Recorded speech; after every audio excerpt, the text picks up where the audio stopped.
கரூர் பயணத்துக்கான ஏற்பாடுகள் எந்த அளவுக்கு இருக்கு சார்? நேற்று தான் தீர்ப்பும் மாறி வந்துருக்கு. அவங்களோட பெட்டிஷன்லாம் வந்து நிராகரிக்கப்பட்டிருக்கு. முதல்வருக்கான அந்த ஏற்பாடு குறித்து விரைவில் எல்லா ஏற்பாடுகளை குறித்தும் அறிவிப்பு வரும், அபிஷியலா அறிவிப்பு வரும். அது வரைக்கும் பொறுத்திருக்கலாம். சமூக நீதித்துறையா வந்து மாத்திருக்கோம். இது பல்வேறு கருத்துக்கள் வந்து எழுப்பப்பட்டு இது பல வருஷத்தான கோரிக்கை, அனைத்து தரப்பு மக்களுடைய கோரிக்கை. சோ அதனால எல்லாரும் வந்து ஆதிதாரன்னு அழைக்க வேண்டாம்னு சொல்லியிருக்காங்க. சோ அதனால அதன் கோரிக்கையை ஏற்று இந்த மாதிரி அவர்கள் வந்து உச்ச நீதிமன்றம் அவ்வளவு பெரிய ஒரு வார்த்தையை சொல்லி இவர்கள் சொன்ன பிறகு இவர்களுக்கு இன்னும் வந்து என்ன செய்யறதுன்னு புரியல. அதாவது முதல்வர் கரூருக்கு போறோம்னு ஏன் பயம்? சரி, சிபிஐ போய் என்ன பெட்டிஷன் கொடுக்க முடியும்? சிபிஐ அவங்களுடைய விசாரணை செஞ்சுட்டு இருக்காங்க. சிபிஐ போய் என்ன பெட்டிஷன் கொடுக்குறீங்க? என்ன விசாரிக்கும் திரு சகோதரர் ஆதவர்ஜுன் மேல என்ன செய்யறதுன்னு புரியாம ஏதாவது ஒரு விதத்துல எந்த விதத்திலயாவது கரூர் போறதை தடுக்கணும். முதலாவது கரூர் போறதால இவங்களுக்கு என்ன பயம்? முதல்வர் கரூருக்கு போறதுனால என்ன பயம் இருக்கு உங்களுக்கு? இப்போவே இவ்வளவு பெட்டிஷன் போடுறாங்கல்ல. அப்ப போன வருடம் இப்ப இந்த கரூர் சம்பவம் நடந்த பிறகு முதல்வருடைய கரூர் பயணத்தை இவங்க எவ்வளவு சீரியஸா எடுத்திருப்பாங்க?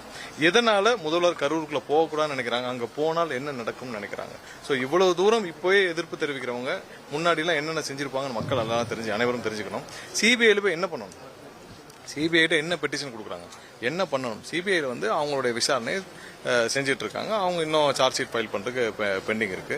இவர்கள் சிபிஐயிடம் என்ன சொல்ல முற்படுகிறார்கள்? இவர்கள் இந்த கேஸை வச்சு என்னென்ன விளையாட்டு காட்டினாலும் எங்க கட்சியையும் எங்களுடைய முதல்வரையும் நம்மளுடைய முதல்வரையும் வந்து முடக்க பார்த்தார்கள். எல்லாருக்கும் தெரியும் தானே?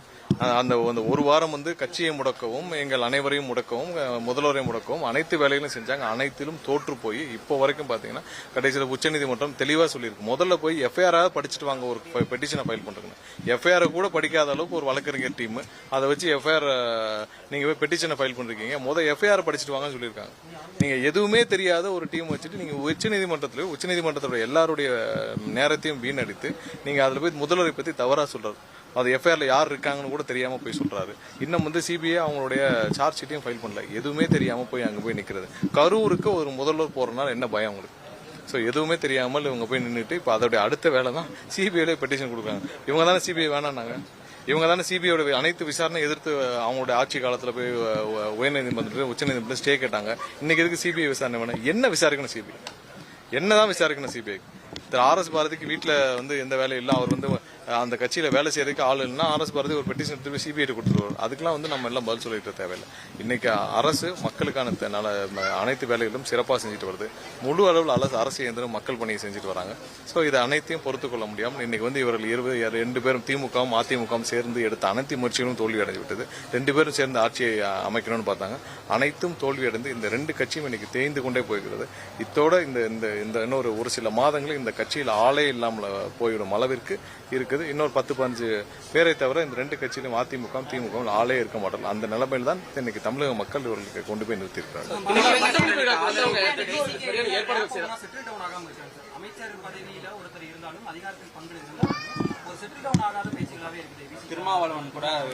அதெல்லாம் என்ன இருந்தாலும் எங்களோட அரசியல பங்கெடுத்து எங்களுடைய கூட்டணியோட இருக்கிறாங்க. ஸோ ஒரு சில விஷயங்கள்ல கண்டிப்பாக என்ன கருத்தா இருந்தாலும் நாங்கள் கேட்டுக்கொண்டு செய்கிறோம். அதுல எந்த பெரிய பிரச்சனைகள் இருக்க மாதிரி தெரியல. மிகவும் இணக்கமாக அடுத்த கட்ட கூட்டத்திற்கு ஏற்கனவே முதல்வர் தலைமையில அனைத்து கட்சி தலைவரோடவும் ஒரு கூட்டம் நடந்தது. இன்னும் அடுத்த கட்ட கூட்டத்திற்கும் மிக விரைவில் ஏற்பாடு செய்யப்பட்டு அதுல ஏற்கனவே அறிவித்தது போல கூட்டணிக்கான பெயர் அனைத்தையும் குறைந்தபட்ச செயல் திட்டம் அனைத்தையும் வெளியிடப்படும். எல்லா ஏற்பாடும் செய்யப்பட்டுச்சு. ஏன்னா அனைத்து ஏற்பாடும் செய்யப்பட்டுச்சு. ஏன்னா இப்போ 650 பேர் அவங்களோட 2 பேர் 3 பேர் வரும் பட்சத்தில் 2000 பேர் கொள்ளல கொண்ட இவ்வளவு பேரை ஹேண்டில் பண்றதுக்கான கெப்பாசிட்டி இருக்குமான்னு நீங்க பாக்கணும். சோ அவங்களுக்கு தேவையான அளவு இங்க ஏற்பாடு செய்யப்பட்டுச்சு. மாணவர்களுக்கு தேவையான ஏற்பாடு செஞ்சு துரிதமாக முடிக்கப்பட்டுச்சு. இன்னைக்கு 2 மணிக்கு முடிய வேண்டியது 1/2 மணி நேரத்துக்கு முன்னாடியே வந்து துரிதமாக எல்லாமே வந்து முடிக்கப்பட்டுச்சு. கண்டிப்பா தேவையான ஏற்பாடுகள் அனைத்தும் செய்யப்படும்.